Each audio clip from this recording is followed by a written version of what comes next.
The jazz trio played softly in the background as I smoothed the fabric of my forest green midi dress, elegant but understated, for my cousin Rachel's vineyard wedding. Nothing that screamed for attention. That had always been my style. Stay out of the spotlight, let others claim it, and focus on the work. My father, Daniel Whitaker, stood by the rustic bar, impeccably dressed in his tailored linen suit, surrounded by his usual circle of business partners. At 61, he still commanded a room like he owned it, because usually he did. He was the president of Whitaker Timber Holdings, one of Oregon's largest private forestry companies. His legacy was one of hardline capitalism, generational wealth, and exacting expectations. I lingered near the edge of the reception tent, watching him recount, no doubt for the 5th time this week, the firm's new expansion deal. My mother, Lenora, hovered at his side, her diamond earrings catching the evening light as she surveyed the crowd with polite detachment. My older brother Grant approached, swirling his whiskey like a man born for the boardroom. At 37, Grant was the crown jewel of the family. Stanford MBA, managing partner at a private equity firm in San Francisco, and recently married to a senator's daughter. Nora, he said, using the name he knew I'd long abandoned. Didn't expect to see you. Thought you'd be buried in that lab of yours. I offered a cool smile and sipped my sparkling water. Rachel's wedding isn't something I'd miss. His wife Elise joined us with a theatrical flick of her silk scarf. Grant says you're doing something with computers, she asked. Sounds niche. Is it even monetizable?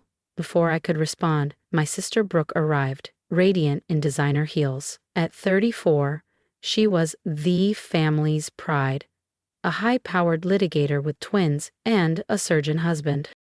We're talking about Nora's coding thing? Brooke asked, amusement flickering across her face. Mom said you're still renting that loft downtown. You're really not done with that phase yet?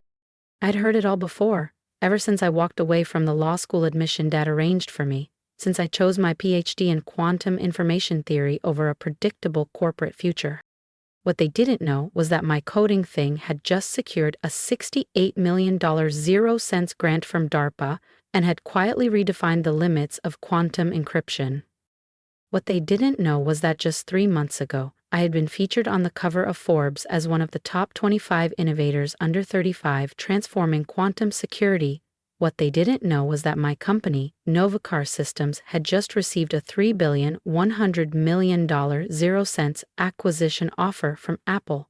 But I'd learned the hard way that showing my cards too early only led to questions, lectures, and pressure to abandon my path for there.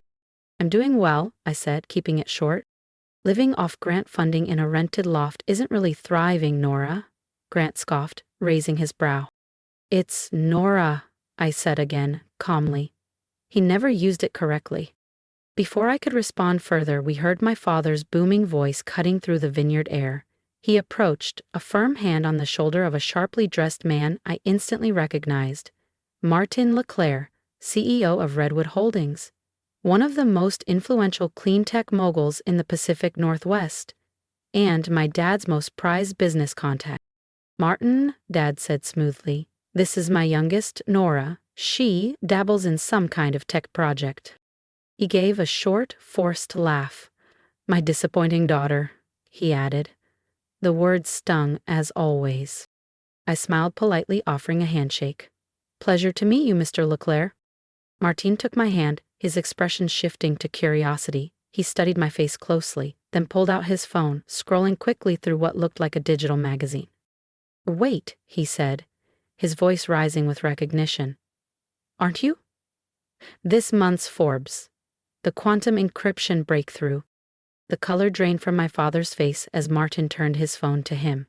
My photo was on the screen. Professional portrait, crisp navy blazer, quantum schematics behind me. The headline read, Dr. Nora Whitaker, 33-year-old CEO of Novacore, cracking the code of quantum security. Silence fell instantly. Grant's glass paused mid-air. Brooke's lips parted slightly. Elise's hand tensed on her purse. My father's mouth opened, then shut. That's not possible. Martin read aloud, eyes wide. the architect of the quantum mesh protocol, considered the most critical encryption breakthrough of the decade. He looked at me, visibly impressed. You're the one who solved the zero loss transmission issue? I nodded. Among other things. Martin turned back to Dad, whose expression had gone ghostly pale. Daniel, Martin said sharply, do you have any idea what your daughter has accomplished? Her work is going to revolutionize everything, from drug discovery to financial modeling to AI. Every major tech firm on the planet is scrambling to license her technology. Grant found his voice first. Nora, you never mentioned any of this. About being successful? I asked gently. You never asked, you just assumed. Brooke stepped forward, her attorney instincts flaring. That Forbes article, when did it come out? 3 weeks ago, Martin answered, glancing at me before continuing. The same week, Apple confirmed a $3.1 billion 0 cents acquisition bid for NovaCore Systems. He scrawled, here it is.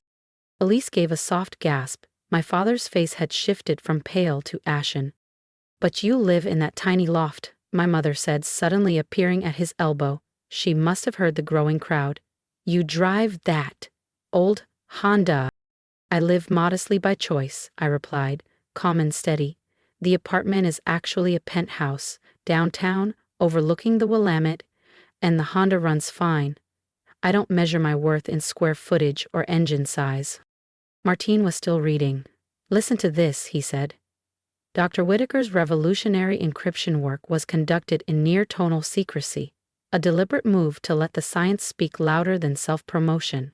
Despite offers from every major tech corporation, she retained full ownership and control over the application of her discoveries. He looked up at my father with something between disbelief and reverence. Daniel, your daughter is one of the most significant scientific minds of our time. This tech could tackle climate modeling, reinvent medical diagnostics, reshape global infrastructure. He paused, then added, and you introduced her as your disappointment? The silence pressed in from every direction. Guests nearby had begun to tune in. Across the vineyard lawn, I saw Rachel in her wedding dress, watching with wide eyes. Dad opened his mouth, closed it, opened it again. We didn't know, because you never asked, I said softly. 8 years ago, you decided that because I didn't take the path you carved, I was a failure. You never once considered that I might be building something bigger. Grant's hand trembled slightly as he lowered his glass. The consulting gig, he murmured. You turned it down for this? I turned it down, I said, because I had work that mattered, and I needed the space to do it, without being boxed in by your expectations. Brooke was doing silent math behind her polished expression. The acquisition, $3 billion, $100 million, 0 cents. What's your stake, Nora? I gave her a measured smile. I retained 73% ownership when I took on investors 2 years ago. That values my share at just over $2.26 billion, 0 cents. The number hit them like a wave. Elise actually reached for Grant's arm for balance. He sat down heavily on the edge of a nearby wine barrel. My father stared. Like he'd misheard. $2 billion, he whispered. On paper, yes, I replied. But the money was never the point. The goal was solving real problems, advancing secure communications, pushing the limits of what's possible in tech, creating tools that help people. Martin Leclerc studied my father with a narrowed gaze, then asked, Daniel, how does it feel to know your disappointing daughter is now one of the youngest billionaires in North America? The question cut with intention. I watched my father not just grappling with the revelation of my success, but with the consequences. Martin wasn't just a guest. He was a key investor in Dad's professional circle. And now, he'd witnessed my father publicly dismiss someone more accomplished than almost anyone at this wedding. I'm proud, Dad said at last. But the word rang hollow. Are you? I asked quietly. Because just this afternoon, you told Aunt Marlene you wished I'd at least found a husband by now, since I clearly wasn't going to support myself. His face drained of color. Brooke looked mortified. Grant stared at me like he didn't recognize the person in front of him. Nora, he muttered, dazed. My mother stepped in, voice smoothing into her practiced tone for social emergencies. We've always been proud of you, sweetheart. We just didn't understand. You didn't understand, I said calmly, because you never tried. Every time I talked about my research, you either changed the topic or told me I was wasting my potential. Every holiday turned into a lecture about how I was disappointing the family. Martin was still watching, intrigued. Dr. Whitaker, if I may, what's next for you? I nodded. I'll be leading Microsoft's new quantum research initiative and launching a foundation to fund underrepresented scientists. Remarkable, Martin said. Then he turned back to my father. Daniel, you do realize your daughter is going to change the world? Just then, the wedding coordinator called for the cake cutting. If stories like this make you pause, reflect, or feel seen, don't miss what comes next. Tap subscribe and follow along as the truth unfolds in ways no one at that vineyard ever expected. As the guests began drifting toward the main reception tent for the cake cutting, Martin LeClaire lingered beside me. Dr. Whitaker, he said, I'd love to explore potential collaborations between Novacor and Redwood Holdings. We're actively integrating quantum-ready systems into our next-gen infrastructure projects. I'd be happy to discuss that, I replied, though, after the acquisition closes, you'll want to coordinate with Microsoft's quantum research division. Of course, he said, slipping a card into my hand. Here's my direct line. Then he turned to my father. Danielle, I'll expect a detailed briefing on this at our next board meeting. I want to understand exactly how Redwood can align itself with these advances. With a polite nod, he walked off, leaving behind a stunned silence in our small family circle. The reception buzzed around us, but we remained still, like time had slowed in our corner of the vineyard. Grant finally spoke. Nora, why didn't you tell us? Would you have believed me? I asked softly. Or would you have rolled your eyes again, like when I mentioned quantum entanglement at Thanksgiving, and Dad told me to stop trying to sound smarter than everyone else? Brooke, always scanning for angles, spoke next. Have you addressed the tax structure on this acquisition? It's a big number. Elmo smiled. I have legal teams from 3 firms covering everything. Patents, M&A strategy, international compliance. It's handled. But family should help, Mom said weakly. Family should support, I corrected. There's a difference. You tried to help by fixing me when I didn't fit your mold. What I needed was trust. Dad finally stepped forward, his voice softer than I remembered. Nora, we were wrong. I was wrong. Can we start over? I looked at him for a long moment. For once, I saw humility, not disappointment. Come on, I said, we're going to put the Dad, I never wanted to shut you out. I just needed space to build something real, even if it didn't look like success to you. You let us believe you were struggling. I let you show me what mattered to you most. If you were only proud after the money came, what does that say? The words sank in. My mother looked pale. Grant was still reeling. So what now? Brooke asked. Now, I said, glancing at Rachel across the lawn, we celebrate her day. Tomorrow I meet with Microsoft to finalize the future. And if you want to see what happens after the vineyard, subscribe and follow the story as it unfolds beyond the boardroom. Next week, I'm giving a keynote at Stanford on advancements in quantum error correction, I said. And next month, I'm testifying before a congressional committee about the national security implications of quantum computing. I paused, making eye contact with each of them. You're welcome to be part of that life, I said, but only if you can accept that my definition of success might not look like yours. From across the vineyard tent, I heard Martin LeClaire's voice carrying as he addressed a group of industry leaders. Words floated through the air, revolutionary protocols, brilliant scientists, her father must be proud. Dad heard it too. His shoulders straightened slightly. When he looked at me for the first time in years, the disappointment was gone, replaced by something quieter, maybe even respect. I want to understand, he said, your work, your research, what you've built. Then ask me questions, I replied. Real ones, not disguised criticisms. Grant cleared his throat. So, quantum error correction.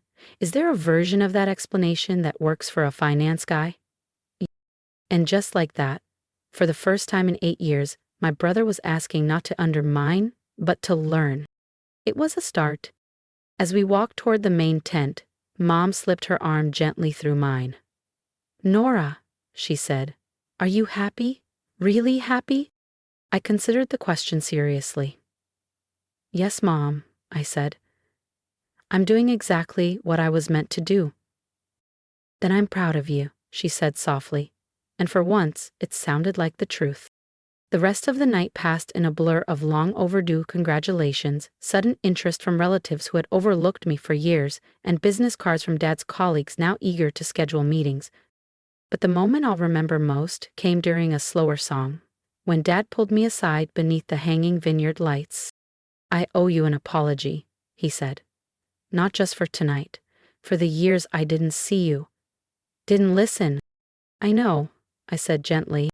He hesitated. How do I make it right? I thought of all the dinners where I'd been asked when I'd get a real job, all the blank stares when I'd tried to explain my work, all the quiet nights wondering if I'd made a mistake in choosing purpose over approval. "Start by believing in me," I said, "especially when you don't understand what I'm doing." He nodded slowly. "Deal." As the guests began to say their goodbyes, Martin Leclerc approached one last time. "Dr. Whitaker," he said, "I meant what I said earlier. This might be the most memorable wedding I've ever attended." He glanced toward Dad. "Your father is a lucky man, whether he realizes it or not." "Thank you, Mr. Leclerc. One more thing," he added, lowering his voice. "Meridian is always looking to stay ahead of the curve. I'd like to schedule a formal conversation about a partnership." I smiled. "My assistant will reach out next week." As he walked away, Dad came to stand beside me. "That was Martin Leclerc," he said, awestruck. "Talking about partnering with my daughter's company." "Yes," I said quietly. "I think I've seriously underestimated you." "Just beginning to realize that," I teased. He laughed, a sound I hadn't heard aimed at me in years. Fair point. The car ride home was quiet, but for the first time, it wasn't heavy. It was full of something unfamiliar between us. Possibility. As we drove, my phone buzzed. "Grant, lunch this week? I actually want to hear more, really hear it." Then one from Brooke. "Looked up your Forbes article. Had no idea quantum computing might impact legal data indexing. Want to talk soon?" And finally, "Mom, I'm sorry it took so long to see you. Truly see you. Love, Mom." I looked out the window as the city lights shimmered across the Willamette River. Tomorrow I'd return to my penthouse and continue the work that had defined my life. But now, for the first time in years, I wouldn't be doing it in isolation. Dismissed, doubted, diminished by those meant to support me. Sometimes, the greatest vindication isn't proving them wrong, it's giving them the chance to grow with you.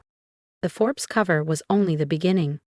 The real revolution was unfolding in those fragile, powerful moments of understanding.